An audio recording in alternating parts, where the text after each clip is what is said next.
What if I am names the presence living you now? Is it the whisper of a distant past, a borrowed light from a man of long ago? Or is it the one life that without waiting is speaking as you this moment? The answer is a most positive yes. Yes, without any mental hesitation or reservation. Yes, to the now, to the presence, to the I am that is before words, before thoughts, before the story of your person. And because it is yes, we must listen, not to an echo of history, not to the praise of a personality, but to the quiet voice that announces itself in the secret place of your own being. I am, not who spoke, but what speaks. This is our foundation.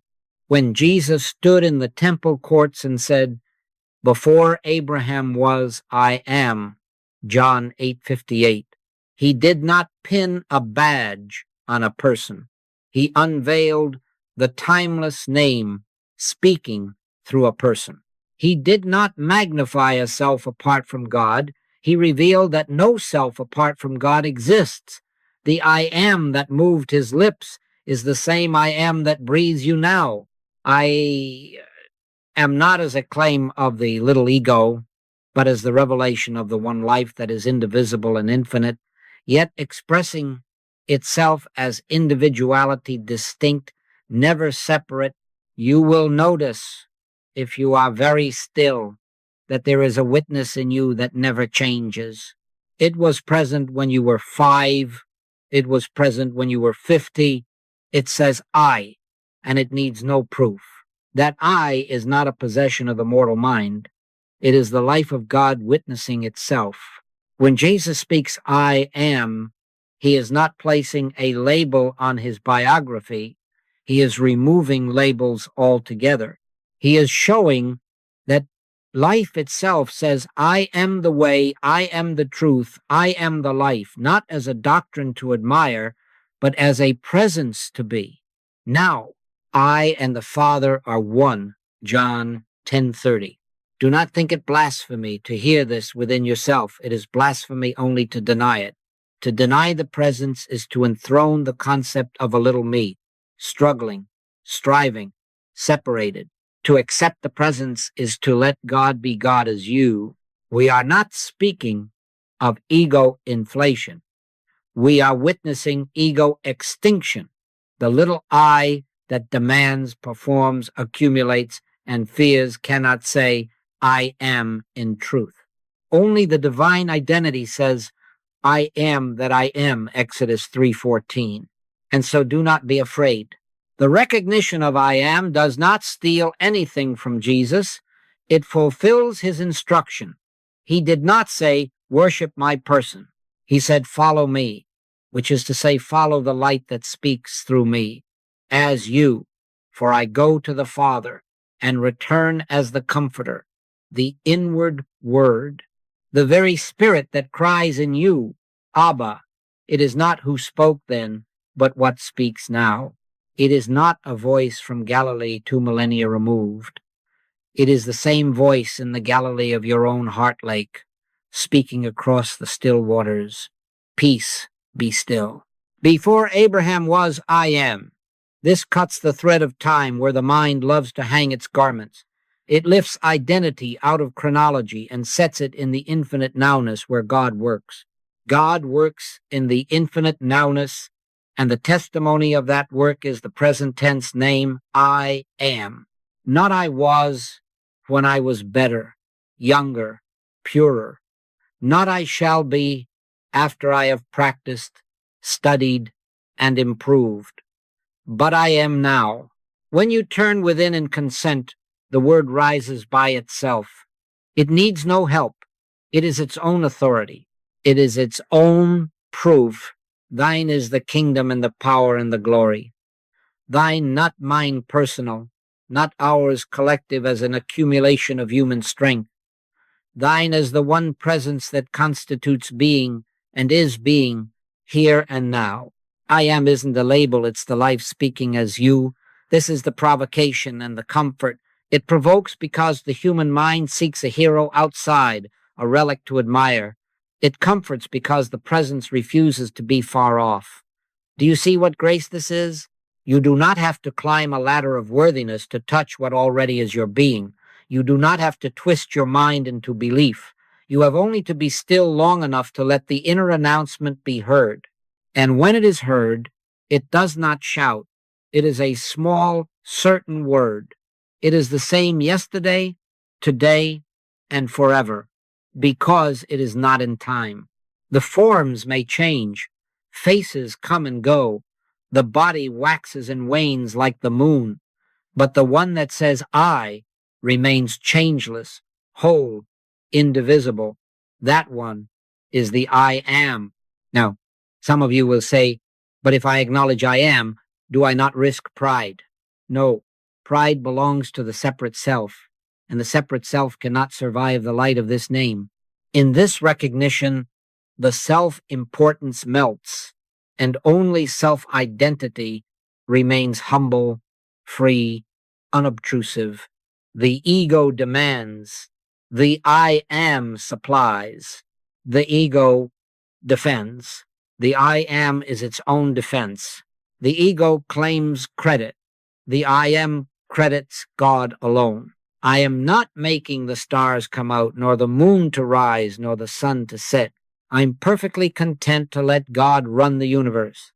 And in that contentment, you find you are carried by a current not of your making and yet truly yours, for it is your very life. Therefore, begin as Jesus began and ended in the name. Say nothing of yourself, say everything of I am. Sit quietly and let this be felt. I and the Father are one, not two trying to agree, not a distant God and a pleading mortal.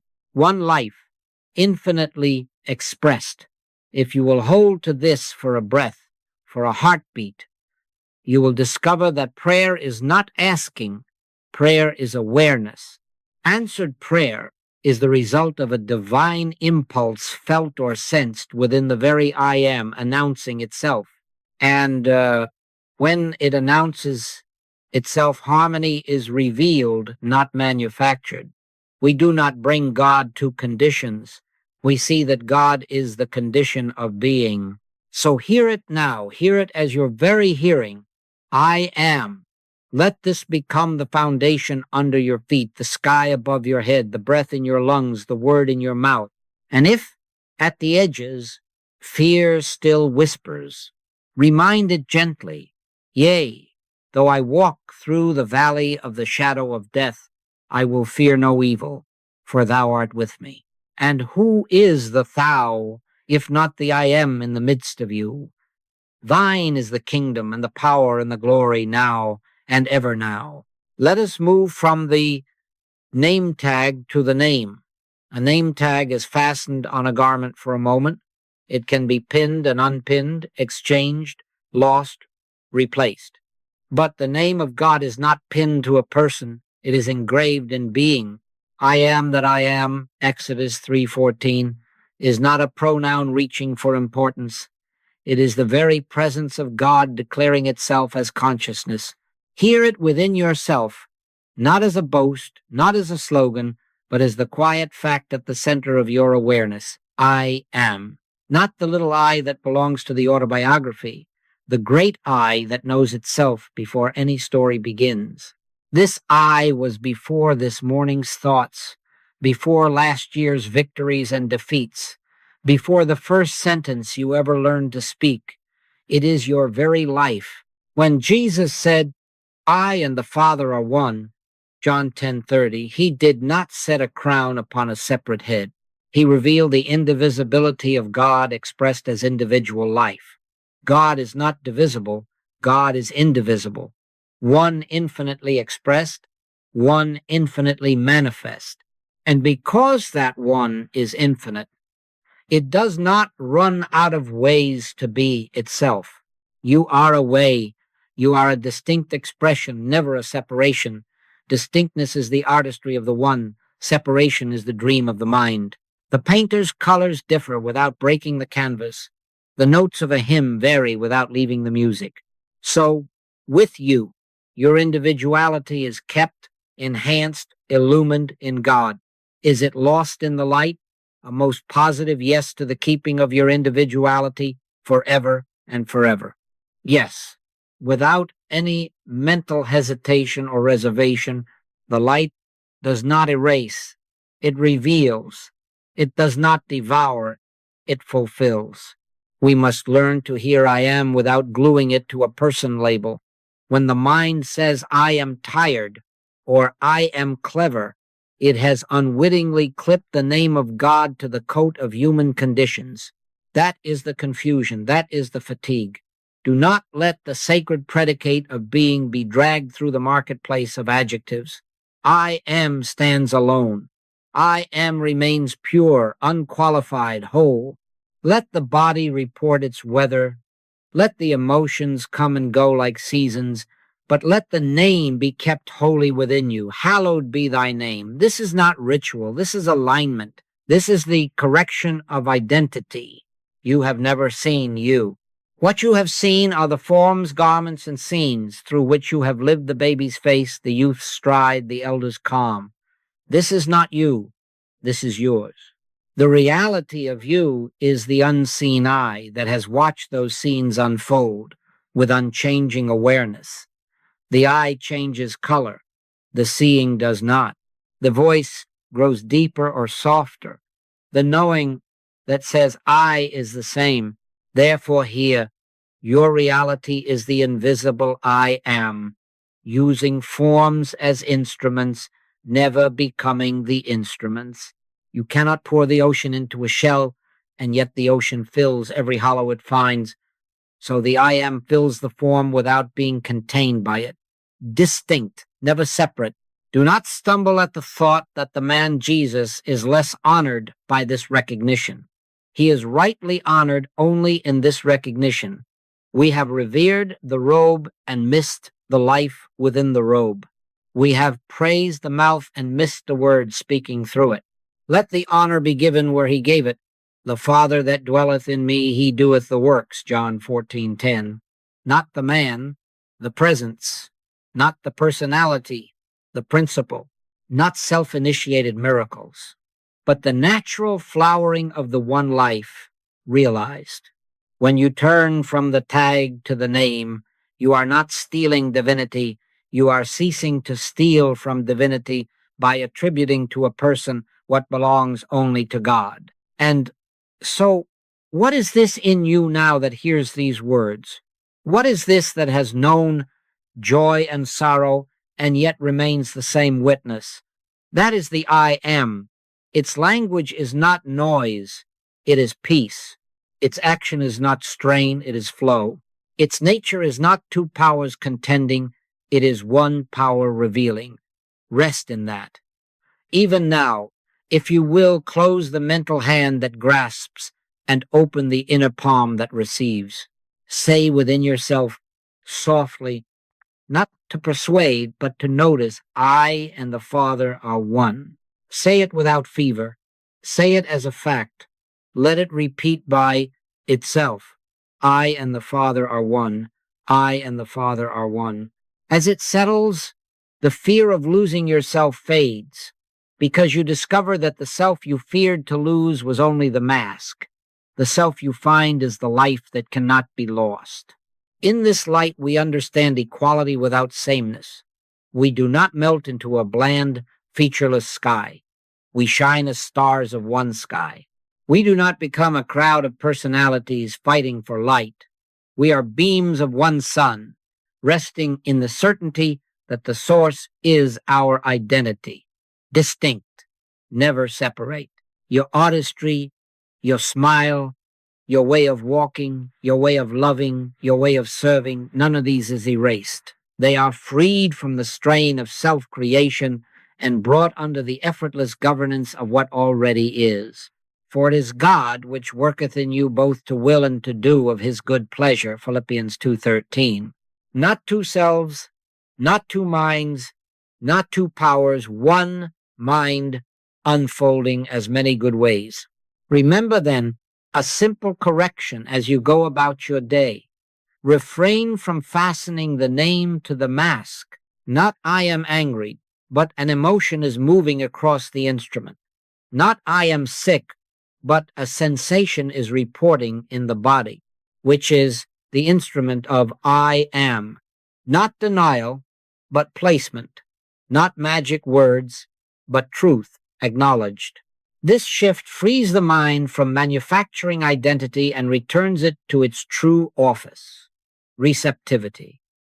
The mind receives, the spirit is, the person acts, the presence does. As you return, again and again, to the name without label, you will find quiet authority, rising without effort. You will know, without argument, that God is indivisible, one infinitely expressed, and in that knowing, the pressure to defend a separate me dissolves. The one defends itself by being itself. Beloved, take courage. The shock of identity gives way to rest as the personal label loosens and the name stands. You do not dim Jesus by this.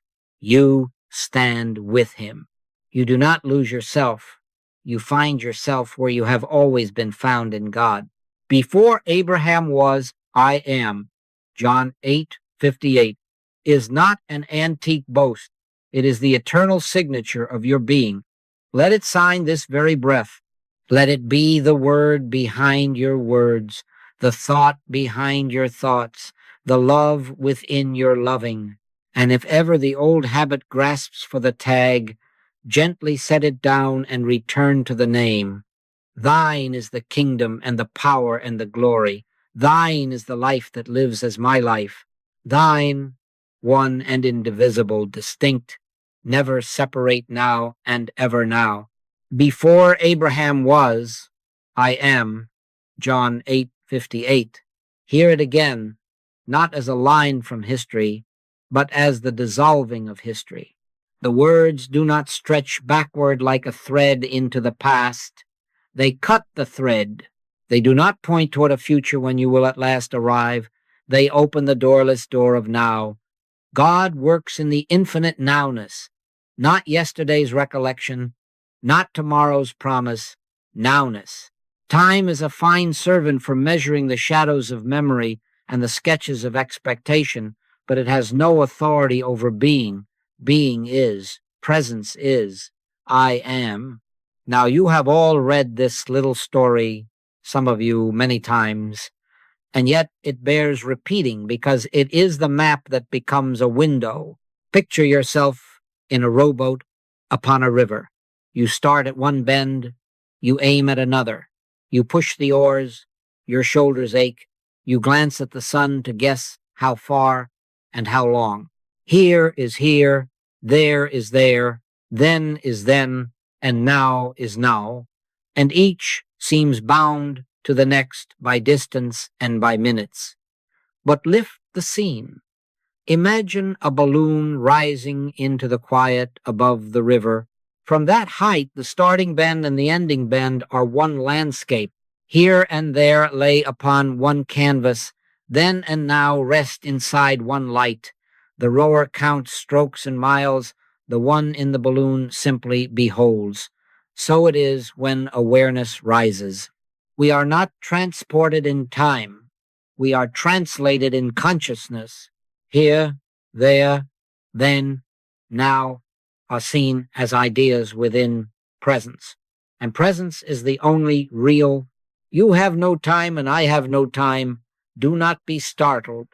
Let the comfort of it find you. The aches and years and clocks and calendars belong to the garments we wear, not to the life that wears them. The old man within you never gets older, for he is not old. He is ageless.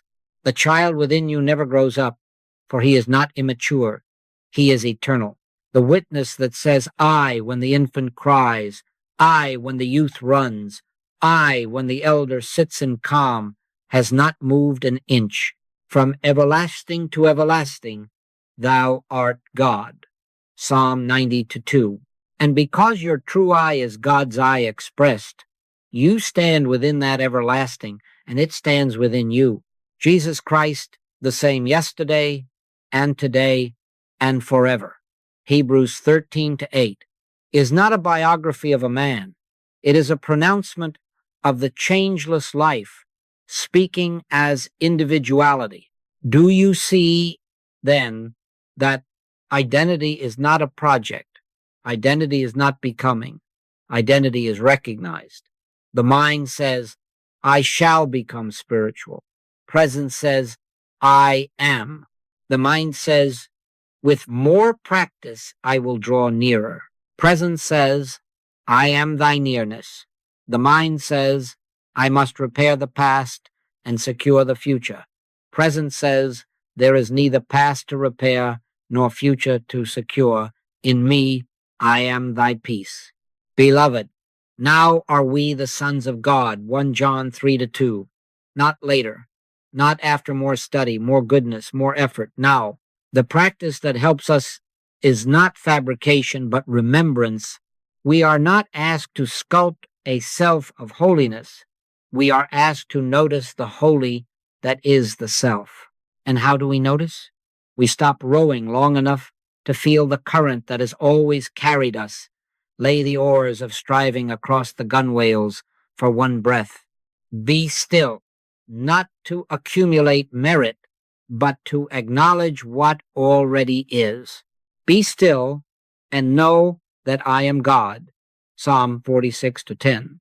Let the sentence finish itself inside you. Be still and know that I am. Not a borrowed I, not an earned I. The I that is before Abraham, before thought, before time, anchor attention. Not in a tense body or a busy mind, but in the felt fact that you are before description, before judgment. The felt immediacy of being is the balloon that lifts you. It does not rush, it does not strain, it simply rises because it is lighter than the arguments that kept you low. Notice how quickly the mind wishes to make of this a timetable. How long must I be still? How many minutes? At what hour? Beloved, the clock can serve your discipline, but it cannot deliver your God. 1 second of honest awareness is richer than an hour of anxious effort. And yet, do not despise the hour. Give it gladly when you can. Give 3 minutes here, 5 minutes there. Give the spaces between tasks. Give the waiting room and the red light and the quiet corridor and the sink full of dishes. But in each gift, remember, I am not creating God moments. I am consenting to God's only moment. God works in the infinite nowness. It is in this nowness that the tyrannies of regret and anticipation lose their crowns. Regret says, if only I had known. Anticipation says, if only I could be sure.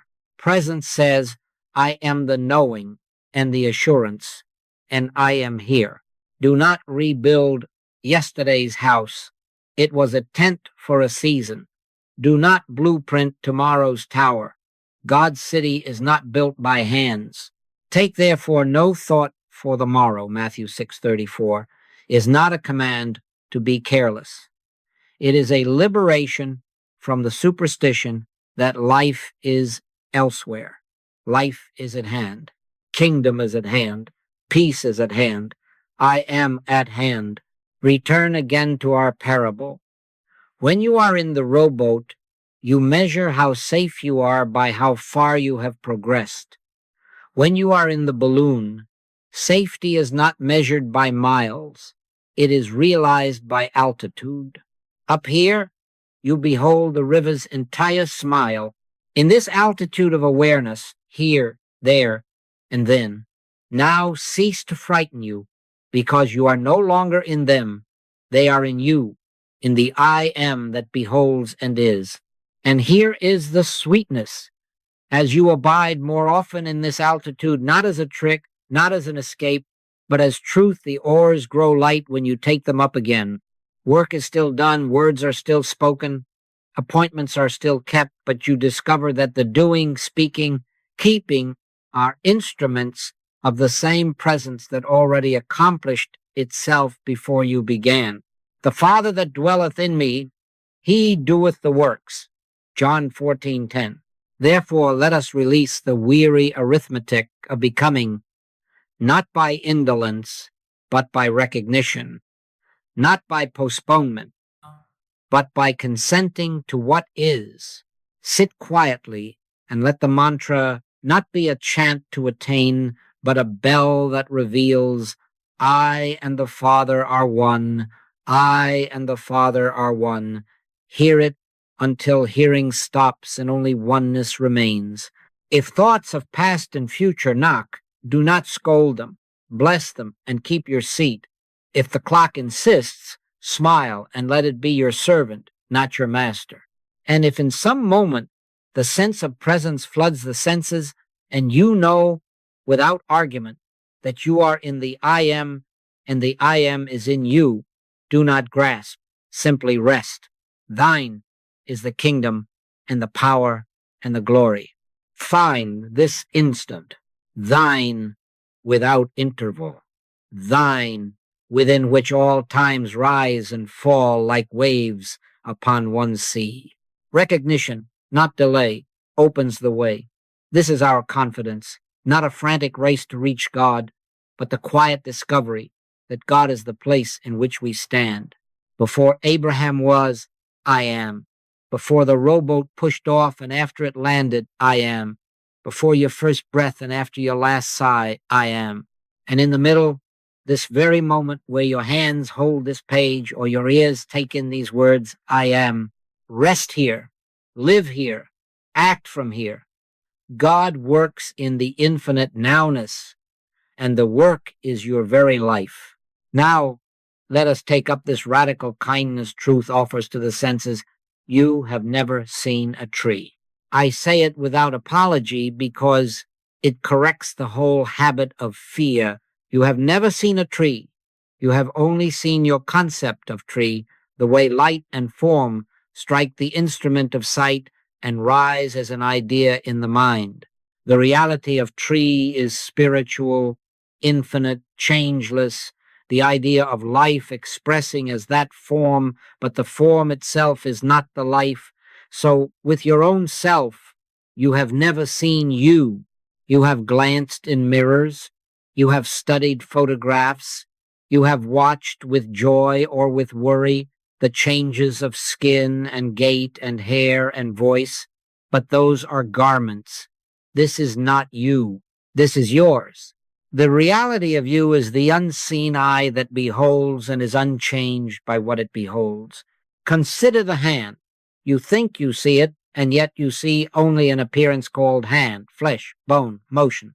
The mind names it, the senses report it, and you say, my hand. Listen to your language.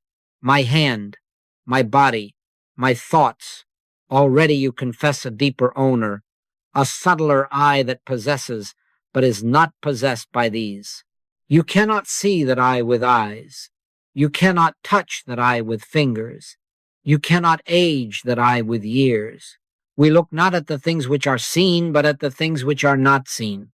2 Corinthians 4:18. Not as pious poetry, but as clear orientation. The seen changes, the unseen is.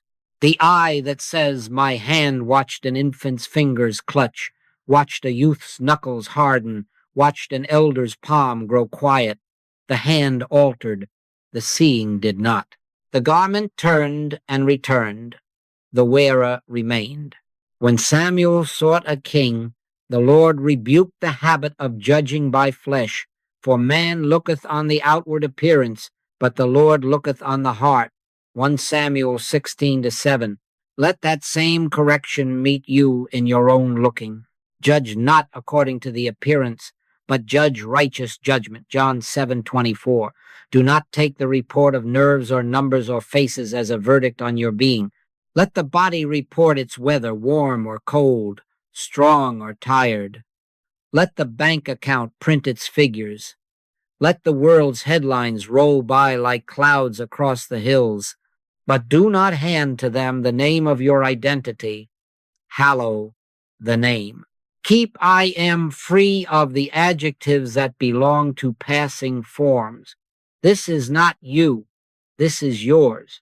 The same I looked out through infant eyes that recognized only warmth and milk. The same I rushed through youth's bright mornings.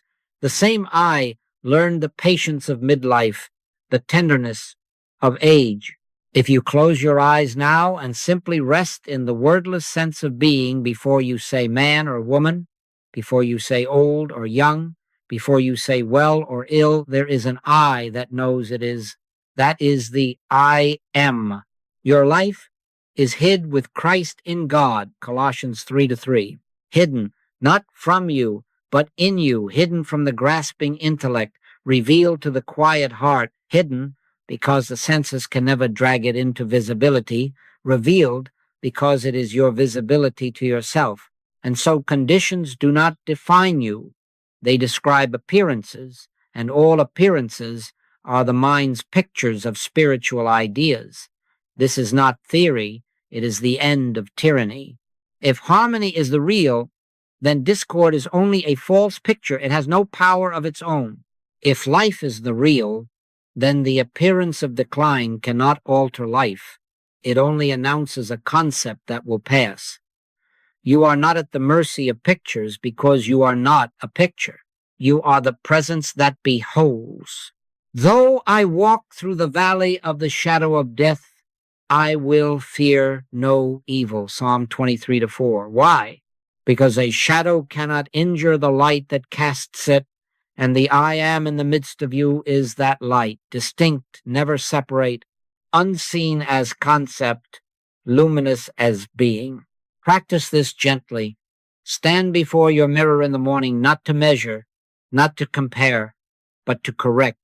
Look and say within yourself, softly, reverently, this is not me, this is mine. This face is an instrument. The eye that looks is the music. These eyes are lenses.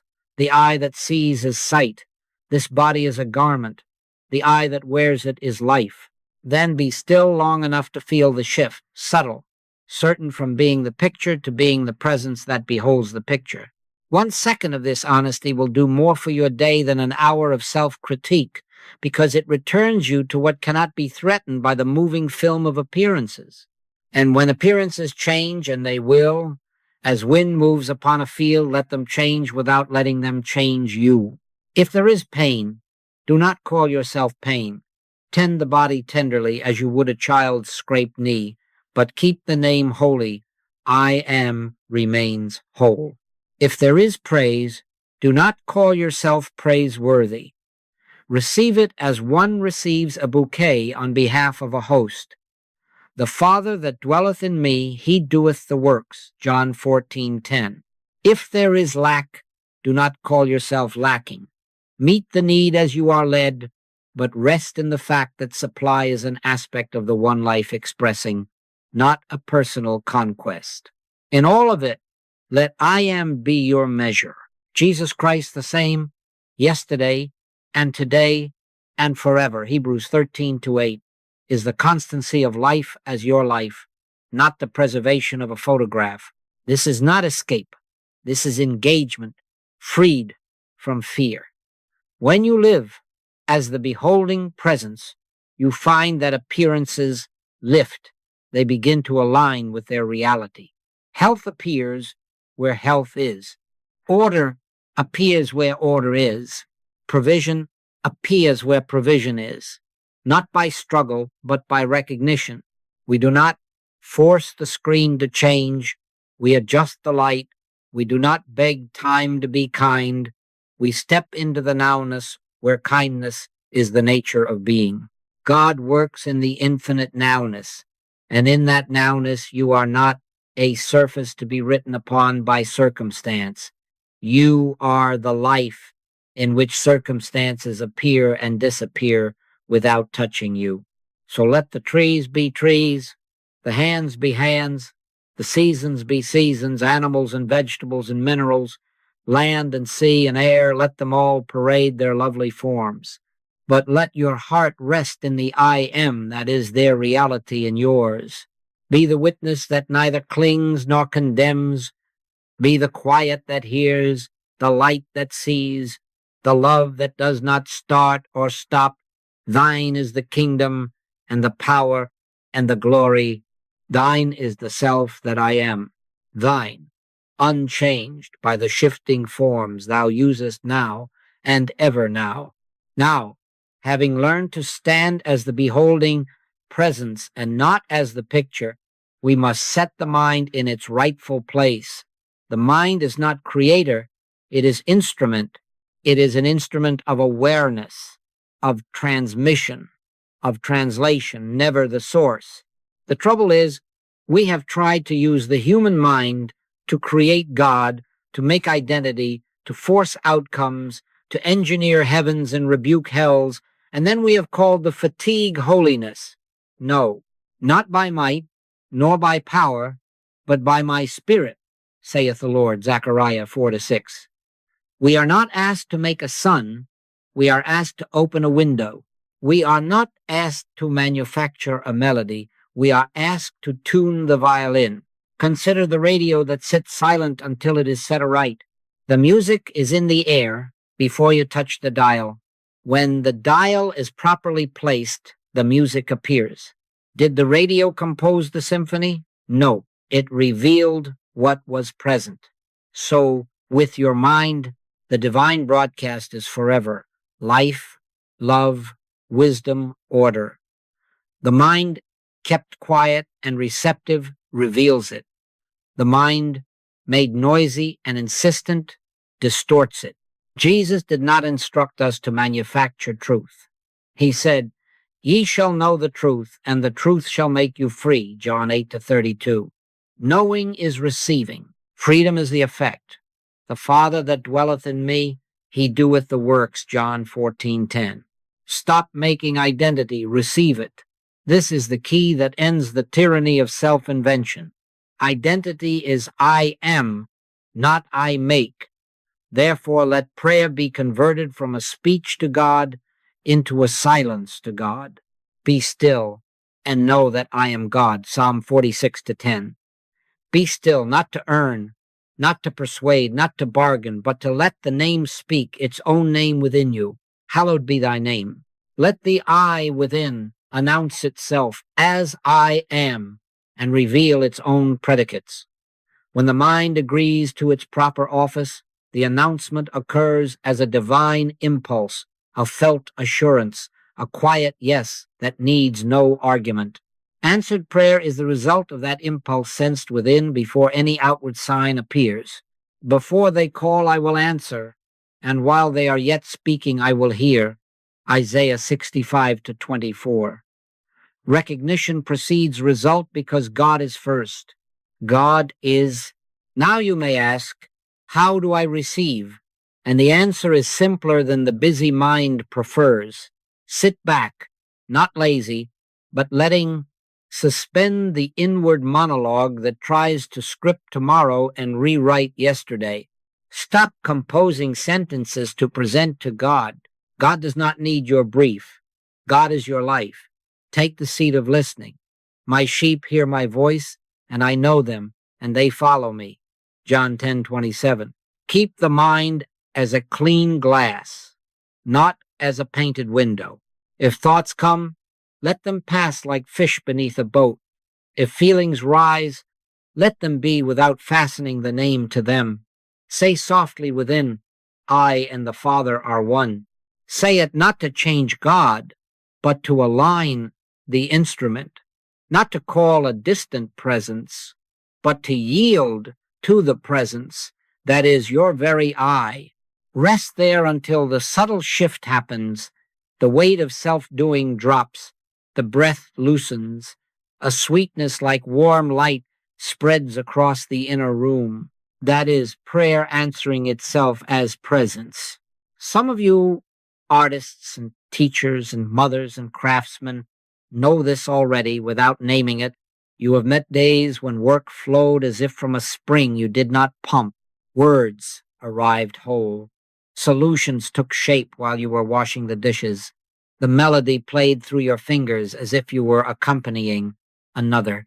That is not genius as the world counts. That is receptivity to the ever-present mind that is God. They sit back and let these divine realities come to them. They do not steal the credit. They echo the Master. The Father that dwelleth in me, he doeth the works. And because they do not try to create out of the human mind, the work bears the fragrance of effortlessness. Peace attends it.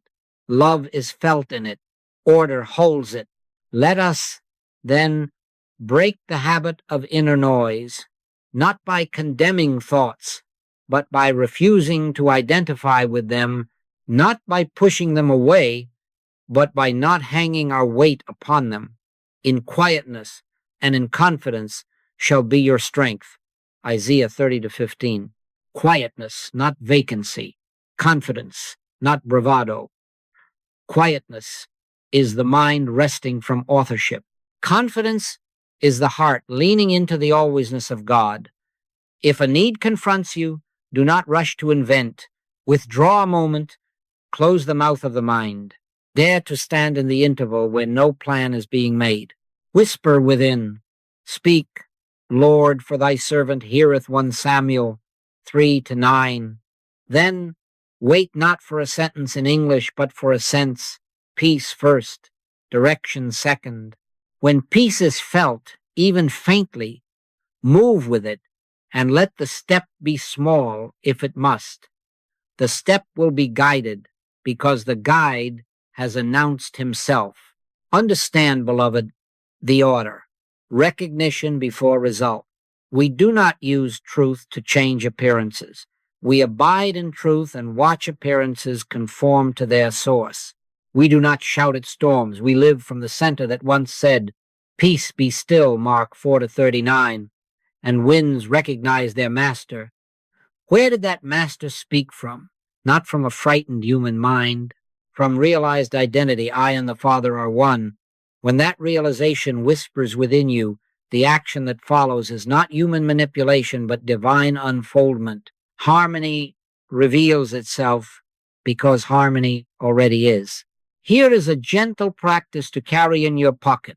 Through the day, in the midst of tasks, return for 10 seconds at a time to listening. 10 seconds.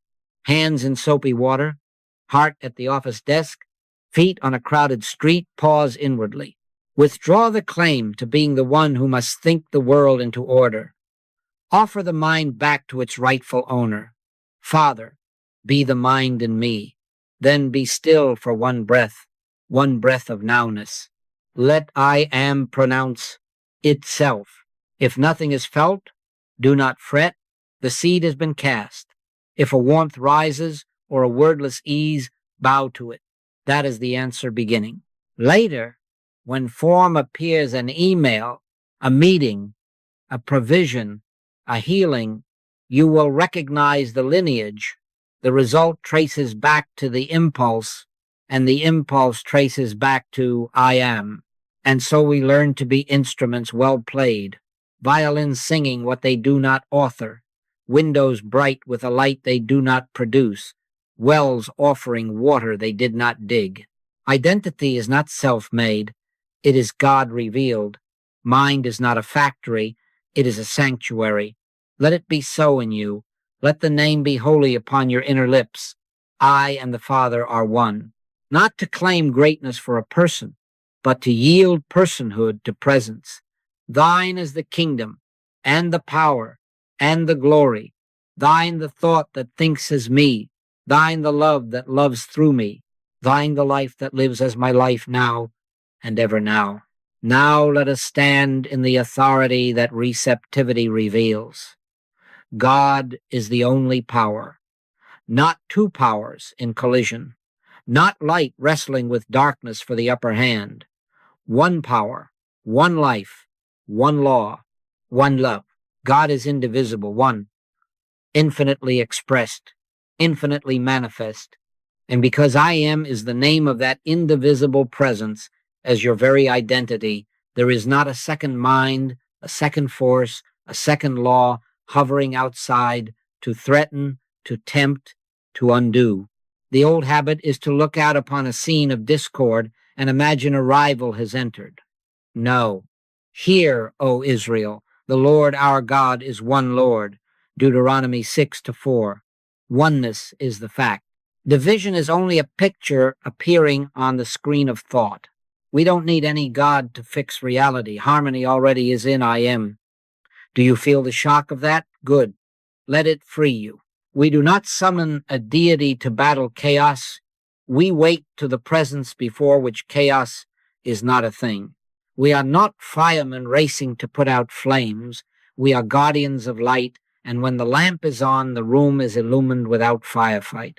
Thine is the kingdom, and the power, and the glory. Not mine and thine powers battling, but thine alone, expressing itself as the only law of being. When the heart consents to this, the hands cease their frantic clutching, the breath lengthens, and a strange ease enters. I am not making the stars come out, nor the moon to rise, nor the sun to set. I am perfectly content to let God run the universe and let God be the law of my being. Discord, then, appears as suggestion floating claims, ungrounded whispers, never as authorized fact. The senses present their film, the world headlines their anxieties, the body offers its opinions, the bank account recites its numbers, but none of these has divine ordination as power. Judge not according to the appearance, but judge righteous judgment, John 7:24. Righteous judgment is this: God alone is power. Everything contrary is a mental picture without substance, a shadow cast on a wall that vanishes when the lamp is turned. We do not hate shadows. We do not plead with shadows. We do not attack shadows. We behold the light and let the shadow dissolve. Now hear our seal of assurance, not as a citation on a page, but as the very breath of your present I am. Who shall separate us from the love of Christ? Shall tribulation, or distress, or persecution, or famine, or nakedness, or peril, or sword? Nay, in all these things we are more than conquerors through him that loved us. For I am persuaded that neither death, nor life, nor angels, nor principalities, nor powers, nor things present, nor things to come, shall be able to separate us from the love of God which is in Christ Jesus our Lord. Romans 8:35-39. Nothing can separate you from love's I am, because there is no second power to perform the separating. The list of threats is a list of suggestions. The persuasion is the realized oneness. I and the Father are one. Persuasion is not mental pep talk. It is the felt fact within that silences the courtroom of fear. Let me put it for our daily walk. A pain speaks in the body. A fear rises in the mind. A problem stands at the door. The human habit is to arm up, to fix, to argue, to battle. Resist that impulse long enough for one holy breath. Close the inner mouth. Whisper within. There are not two powers here. God alone is. Then wait, not passively, but receptively. Allow the warmth of presence to declare itself in the deep places. I am in the midst of thee, mighty to save, Zephaniah 3:17. When the glimmer comes, peace. First move from that peace. If medicine is taken, it is taken as an instrument, not a god. If a conversation is needed, it is conducted as transparency, not as combat. If rest is offered, it is received as sacrament, not as surrender to a rival power. Healing is realized oneness. The shadow loses claim when the lamp is loved. This is why our practice is continual mental hygiene. Consciously reject every suggestion of power in person, place, thing, condition, or law outside of God. Not by shouting at the suggestion, but by withholding the only thing it craves, your belief. Let the suggestion pass like a stray dog that finds no food at your door. Offer it nothing. Turn instead to the name within hallowed be thy name and rest until a sweet authority suffuses your awareness. Then watch how appearances conform without your coercion, because harmony is harmony appears. Because life is, vitality shows forth. Because order is, circumstances restring themselves like pearls on an already threaded cord.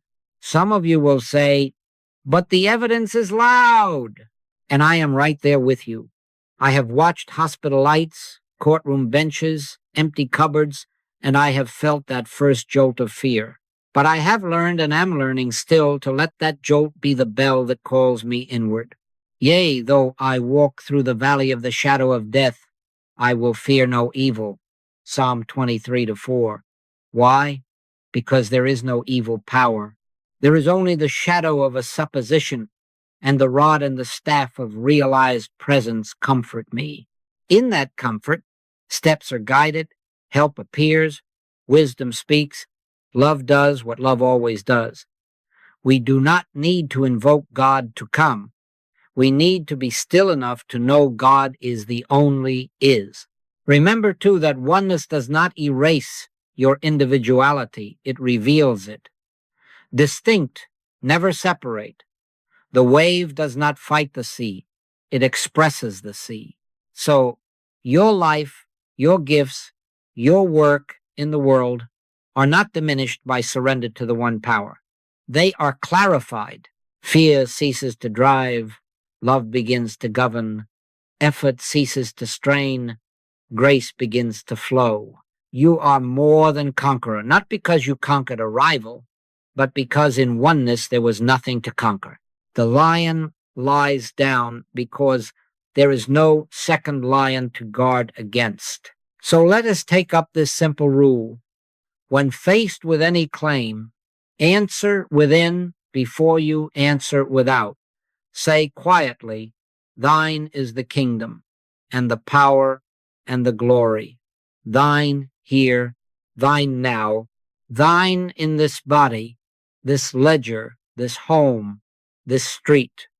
Then wait for the inward nod. Act from that nod. And if the mind tries again to frighten you with its catalog, return again. There are not two powers. God alone is. I and the Father are one. In that light, the struggle to become dissolves, and harmony, already and always present, steps forward as your very experience. Now we must take the realized truth out of occasional brightness and set it to a holy rhythm.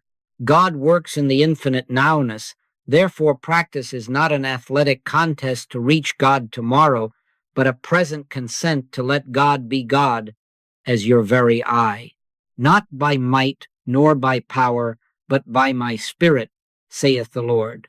Zechariah 4-6. So we establish a rule of quiet realization, not as law laid upon you, but as life rising within you, and we allow its cadence to carry you from waking to sleeping in the soft circulation of grace. Begin simply, 3 times each day. Sit down before you stand up to meet the world. Morning, midday, and evening. Give 5 minutes if you can, 3 if you must. Close a door, let the body be still, let the thoughts tire of themselves. On the in-breath, without strain, let the words sound within, I and the Father are one. On the out-breath, offer the surrender, thine is the kingdom. Do not push the words. Let them float like petals upon a stream. Be still and know that I am God, Psalm 46-10. If a thought comes, bless it and let it pass. If a feeling rises, allow it to be without fastening your name upon it. Sit as the window that has ceased painting itself and now welcomes light. 2 minutes of this honesty will reorder an hour. 5 minutes will change the day. Then, as the days gather, add to these sittings a necklace of small remembrances threaded through your hours. 8 times, 10 times, 12 times, 20 times a day, pause for 10 seconds of holy hush. When you touch a doorknob, when you wait for water to boil, when the telephone rings, when a conversation ends, use the everyday bells as summons. Inhale, I and the Father are one. Exhale, Thine is the kingdom. That is not mantra as magic. It is the mind consenting to its office as instrument. Pray without ceasing, 1 Thessalonians 5:17, does not mean speak endlessly to heaven. It means remain inwardly open to the ever-speaking presence. These short recognitions are like sips of living water. They keep the heart from thirst even in the desert noon. Now, beloved, weekly we must withdraw more intentionally. 2 or 3 times each week, set aside a window of 30 to 60 minutes for pure receptivity. Mark it as you would a sacred appointment and keep it. Go to a quiet room or a corner of the garden. Bring no agenda. If you read a single paragraph of scripture or a few lines of inspired poetry, and then lay the book aside. My sheep hear my voice, John 10:27.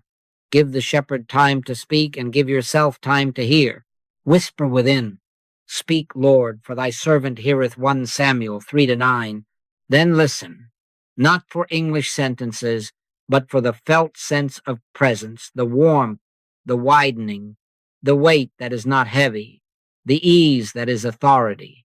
If nothing seems to come, be content. You have made the room. Later, as the soul strengthens, you may expand these withdrawals into half days, into quiet Saturdays, into small retreats where you neither plan nor perform, but simply rest. Remember the Master's pattern. And in the morning, rising up a great while before day, he went out and there prayed. Mark 1:35. And again, he withdrew himself into the wilderness and prayed, Luke 5:16. We follow him not by imitation of posture, but by consent to the same inner solitude. Because we live in a world of voices, curate what enters your ear and eye. Let scripture be your daily bread, psalms that sing trust, gospels that reveal identity, the epistles that persuade the heart. Add inspired recordings that lift you above emotion into spirit. Include poetry that ennobles rather than agitates. Refrain, as you are led, from stimulants that scatter attention. The sensational headline, the endless argument, the gossiping round of talk, the restless hunt for novelty. Not because these are wicked, but because you are choosing food that nourishes the life you love. Let the words of my mouth and the meditation of my heart be acceptable in thy sight. Psalm 19:14. Your inner atmosphere becomes your outer weather. Practice, too, the constant hygiene of truth. Through the day, whenever a claim approaches with raised voice, fear in the body, lack in the ledger, anger in a face, answer within before you answer without. Say, there are not two powers here. God alone is. Deny, gently but firmly, every suggestion of authority in person, place, thing, condition, or law outside of I am. Judge not according to the appearance, but judge righteous judgment. John 7:24. Then acknowledge the holy name. Thine is the power. You will feel the subtle shift, the reins of the heart returning to the one driver. From that peace you will know whether to speak or be silent, to act or wait. And the action will be simple, unanxious, because it is the Father doing the works. John 14:10. Let me tell you of a woman, let us call her Miriam, whose house was never quiet. Children, neighbors, a shop to keep, meals to cook. She took 3 minutes in the morning before anyone stirred. She took 10-second breaths at the sink. She protected 2 short afternoons each week behind a closed pantry door with a chair and a small Bible. She could not lengthen the day, but she could widen the present. One evening, when a sudden worry came with the smallest child's fever, the old panic knocked and found no host. She answered within, there are not two powers. I and the Father are one. Thine is the kingdom. She moved with the ordinary helps of love, but the atmosphere was different, clear as a winter night, and before dawn the fever departed. Was this human will? No. Harmony appeared because harmony is close each day as you opened it in stillness. Sit on the edge of the bed, let the room dim, and give back to God the government you had borrowed in imagination. Say it simply, without flourish. I am content to let God run the universe. I rest in the infinite now. Then let the words fall silent and feel their meaning. You are not making the stars come out, nor the moon to rise, nor the sun to set. You are consenting to the love that does. Sleep becomes sacrament, the night becomes temple, and if you wake in the small hours, do not take up worry. Take up the breath. I and the Father are one. Thine is the kingdom. This is our rule. Gentle, rhythmic, receptive, 3 quiet sittings to anchor the day, many brief recognitions to lace it with light, weekly withdrawals to deepen the well, curated food for the heart, continual denial of a second power, a nightly surrender that returns the scepter to the rightful king. Do not measure yourself by feeling. Measure by faithfulness. God is. Therefore, the practice will bear fruit. And as it bears fruit, you will discover that you are not achieving anything. You are awakening to what is. Thine is the kingdom and the power and the glory, not then, but now, not elsewhere, but here, not another's, but as the very I that says, I am. Now, as you keep this holy rhythm, expect that the old label will protest. When the person costume loosens at the shoulders, fear imagines you are losing your life. No, only the make-believe falls away. Nothing real can be threatened. The sense self tries to bargain. Let me keep a little authorship, a little control, a little guilt to prove I am sincere. Smile gently at this theater. I am is not threatened by a costume change. I am is the life that has been you through all your ages, the infant eyes, the student's eagerness, the worker's strength, the elder's calm, and that life does not diminish when a tag falls off.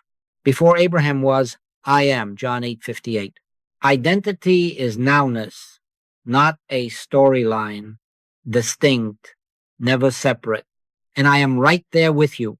I have felt the waves slap the boat. I have watched the mind rehearse its indictments. I have listened to midnight whisperings that pretend to be wisdom. Waves come, we return to I am together. We do not rebuild the boat with frantic hands. We look to the sea that holds it. We do not fix the person. We recognize presence. Assurance returns at once, not because we force it, but because it is the nature of I am to reveal itself when we stop insisting on another. When fear approaches, do not argue long. Open the door inward and say with the psalmist, in first-person faith, Yea, though I walk through the valley of the shadow of death, I will fear no evil, for thou art with me, thy rod and thy staff, they comfort me. Psalm 23:4. Hear it now, not as poetry about a shepherd from a far country, but as the word of I within you. Thou art with me nowness. Not thou wert, not thou wilt be. Thou art. The valley is a shadow. Presence is substance. The rod and staff are the felt authority of oneness. Abide a breath in that, even as the picture rattles its sabers, even as the pulse quickens, the whisper remains. Thou art with me. One breath, then two. Fear finds no throne. And guilt, brother to fear, arrives dressed as virtue, but speaks as accuser. Do not personalize it. This feeling is not you, it is yours. This memory is not you, it is yours. You have never seen you. You have seen concepts, pictures, episodes. Reality is I am, and I am is not on trial. Bring the guilt into presence as you would a trembling child into a warm kitchen. Welcome it without adoption. Neither do I condemn thee. Go and sin no more. John 8:11. Do what love requires in the world. Make amends. Correct a course. Speak truth, but refuse to enthrone a guilty self. The sins, the lacks, the blunders exist only as an illusory state of thought. They dissolve in realized oneness. God is indivisible, one, infinitely expressed, infinitely manifest, and your true individuality is that expression, distinct, never separate. When any storm speaks, return to the center with a single sentence. Let it be your inward bell of homecoming. Here I am, Father. I and thou are one. Say it once, not as incantation, but as recognition. Here I am, no fleeing into future, no burrowing into past. Father, source, life, love, I and thou are one, no second self to accuse, no second power to fear. Be still after it, if only for a few seconds. Often you will feel the subtle shift, the weight drops from the chest, the mind shouting loses volume, a sweetness moves in like quiet sunlight. That is assurance already present, now noticed. If you sense nothing, say it again later, with the same consent. The seed never fails, because God is. The temptation to personalize comes clothed in both failure and success. My mistake, my triumph, my future, my doom. Resist the grammar of possession when it concerns identity. This is not you. This is yours. Let the forms rise and fall like waves that never leave the sea. Let the praise and the blame pass across the field without a resident sheriff. Judge not according to the appearance, but judge righteous judgment, John 7:24. Righteous judgment says, I am is the only I here. The picture may be corrected, the self is never improved. The plan may be revised, the life is never in jeopardy. If you need a scene to stand in, remember the disciple on the water. A wind howled, eyes dropped from presence to waves. Lord, save me. Immediately Jesus stretched forth his hand. Matthew 14:30-31. Immediately. The help was not transported from a distance. It unfolded from the eye that was already at hand. When panic rises, do not build a ladder to heaven. Stand where you are and say, Here I am, Father. I and thou are one. Thine is the kingdom and the power and the glory. Then let the hand you cannot see steady the hand you can. Make this your simple rule in trial. Stop, turn, acknowledge. Stop the inner argument. Turn from the person picture. Acknowledge presence. One breath, two at most. Let the sweet authority announce itself, and then take the next outward step it gives. Call the friend, rest the body, make the apology, write the line without drama, without self-heroics. The action that follows realized oneness is quiet, natural, effective. The shadow needs no wrestling, it needs light. Beloved, there is no valley you must walk alone, because alone is not a state that exists in God. Who shall separate us from the love of Christ? The answer remains a most positive no. Neither death, nor life, nor things present, nor things to come. Romans 8:35-39. When fear shouts, we answer with presence. When guilt whispers, we answer with presence. When the old name tag begs for one more hearing, we answer with presence. And always the same quiet yes returns. I and the Father are one. Thine is the kingdom. Here I am, Father. I and thou are one now and ever now. Now let this that we have learned put on its working clothes and step into your Monday morning, your kitchen, your inbox, your child's question, your evening commute. Integration is not an extra performance. It is life resuming its own melody. I am does not come and go. We come and go in our attention. So we return the attention and let I am live ordinary life quietly, naturally everywhere. It is the Father that dwelleth in me. He doeth the works. John 14:10. Not sometimes, always. God works in the infinite nowness. Therefore, vocation, love, body, and world are places of revelation, not arenas for personal heroics. Take your work. Cease striving to be brilliant. Be willing to be transparent. The mind is an instrument of awareness. It is not the forge that makes the sun. Sit at your desk, stand at your bench, open the door of your shop, and before the first doing, pause one breath and yield the initiative. I am is the doer. Thine is the kingdom. Then proceed. Ideas begin to arrive without trumpet, simple, clear, exact. The email composes itself as peace on the page. The design arranges its lines with an ease you cannot take credit for. The conversation meets you already softened by grace. We do not push river into place, we remove dams. Commit thy works unto the Lord, and thy thoughts shall be established, Proverbs 16:3. Let the idea work, you hands, eyes, voice, silence, until the task is finished without the scorch of strain. And if you must plan, plan from the hush. Lay the outline in pencil before the light. Then listen for what the light keeps and what the light erases. Now the neighbor appears, the colleague, the child, the stranger. Relationships are not collision sports. They are windows for beholding Christ in the brother. Judge not according to the appearance, but judge righteous judgment, John 7:24. This irritation is not him. This fear is not her. These are theirs, passing weather over a changeless sky. We, being many, are one body in Christ, and every one members one of another. Romans 12:5. Pause before you answer the sharp word, one inward glance. Here I am, Father.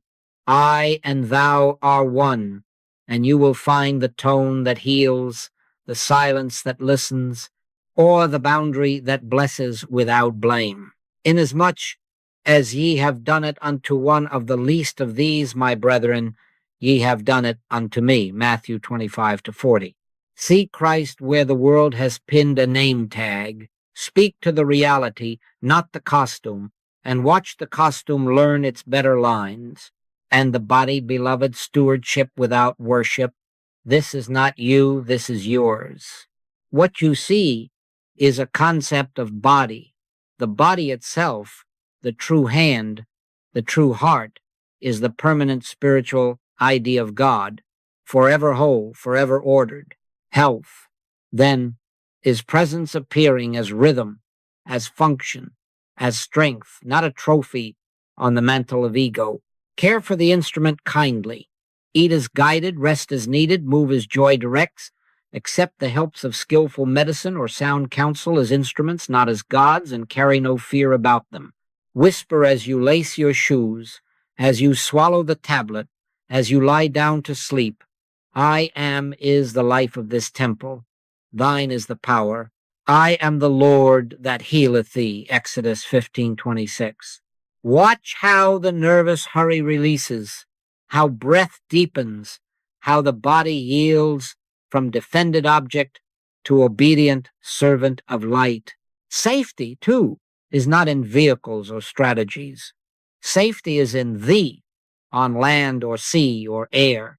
Some trust in chariots and some in horses, but we will remember the name of the Lord our God, Psalm 20:7. Buckle the belt, read the chart, keep the rules of road and sky, and then rest inwardly in the everlasting arms. The eternal God is thy refuge, and underneath are the everlasting arms. Deuteronomy 33:27. As the train gathers speed, as the plane ascends, as the night road winds, withdraw one breath, thou art my dwelling place. Psalm 91 paraphrase. You are not in a car, you are in God, and the car too is in God. Land or sea or air, it is the same presence, the same here, the same now. Provision is not a contest of wallets. It is recognition of one economy of life. The earth is the Lord's, and the fullness thereof. Psalm 24:1.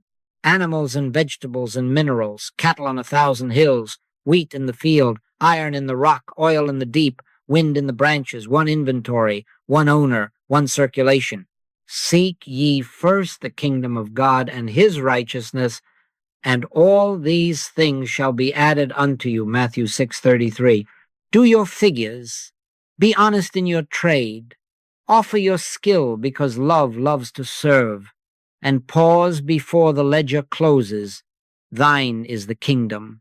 You will find opportunities rising like bread in a warm room, surprising helps at the right hour, a sufficiency that does not brag but does not fail. My God shall supply all your need according to his riches in glory by Christ Jesus. Philippians 4:19. Need does not summon a reluctant God. Recognition reveals what was not being seen. So make an altar of your pauses. Before meetings, meals, and tasks, before the call connects, before the bite is taken, before the key turns, before the words leave your mouth, stop half a breath and whisper inwardly, I am is the door. Thine is the kingdom. Thine is the power. Thine is the glory. Let these be petals on the stream of your day. Do not lengthen them into ceremony. Keep them light and true. Tap the desk with a finger if you must to remember. Tie the prayer to the kettle's hiss, to the elevator's bell, to the child's laugh, to the lock's click. Each pause is an open window. The same wind will fill the room, and when the day gathers itself toward evening, look back without autopsy. Offer the hours as a loaf baked by hands that were not separate from the baker. If there were knots, untie them simply with forgiveness. If there were beauties, bow and keep no scrapbook for pride. We are not making the stars come out, nor the moon to rise, nor the sun to set. We are perfectly content to let God run the universe and to let God be the life of our work, the love in our loving, the health in our body, the safety on our road, the bread on our table. In him we live and move and have our being. Acts 17:28. Here I am, Father. I and thou are one. Thine is the kingdom and the power and the glory now and ever now. And now, beloved, let us seal what has been revealed, not with more thought, but with holy remembrance. Prayer does not alter God. Prayer alters our seeing. Prayer does not pull heaven down. Prayer awakens the heaven that is within. The kingdom of God is within you, Luke 17:21. So we turn as children to the doxology that needs no commentary, the sentence that lays the scepter where it belongs. Thine is the kingdom and the power and the glory. Thine is the kingdom and the power and the glory. Thine is the kingdom and the power and the glory. Say it until the shoulders descend. Say it until the breath finds its home. Say it until the mind ceases its busy cartography and rests in the land it was trying to draw. Thine is the kingdom, government, order, law, life, ruling, itself by itself. Thine is the power, one, power not two, not divided, not borrowed by circumstance or person or thing. Thine is the glory, the radiance, that is not painted on events but shines as being. Forever is not a calendar word. Forever is a quality of now. Therefore we say it as it is. Thine is the kingdom now and ever now. And let identity be sealed in that same light. I and the Father are one, John 10:30. Before Abraham was, I am, John 8:58. Hear this not as a museum phrase spoken by a figure on a page. Hear it as the living name speaking itself in you, through you, as you distinct. Never separate. When you whisper, I am, you are not claiming a personal banner. You are consenting to the only identity there is, appearing as you. God is indivisible, one, infinitely expressed, infinitely manifest. The you have tried to protect is not the life you are, and the life you are does not need protection. Let the word sink, not argued, not forced, received. I and the Father are one. Yes, a most positive yes. Yes, without mental hesitation or reservation. Now we practice the holy surrender. That is not defeat, but release. I am not making the stars come out, nor the moon to rise, nor the sun to set. I am content to let God run the universe.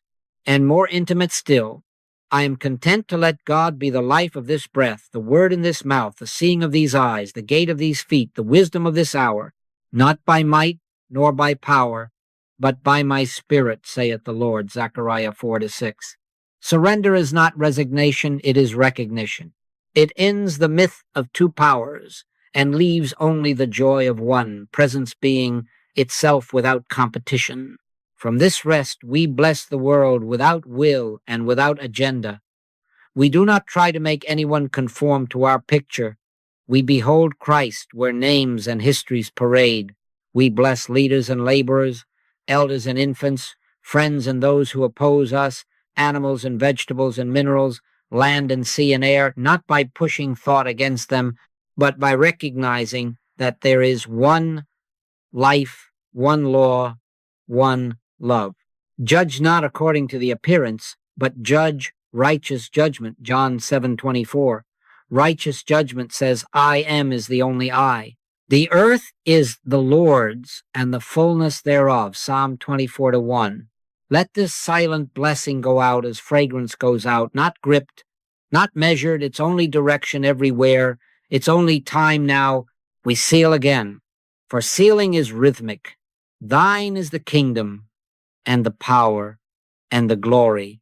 Say it into your house, say it into your city, say it where a headline tries to frighten and where a ledger tries to scold. Not to change a picture by force, but to remember reality until the picture must adjust to what is. We do not plead for God to come. We stand still and see the salvation of the Lord, Exodus 14:13. Be still and know that I am God, Psalm 46:10. In that stillness, the movement belongs to God, and we become witnesses more than warriors. And now a vow, simple and light, to carry into the next hour and the next. We will not attempt to preserve a mood. We will return to a recognition. We will let the bell or the bird, the traffic light or the kettle's hiss be our little summons. One breath. I and the Father are one. One breath. Thine is the kingdom. Practice without weight, fidelity without strain. Pray without ceasing, 1 Thessalonians 5:17, means live in yielded attention, not in endless speech.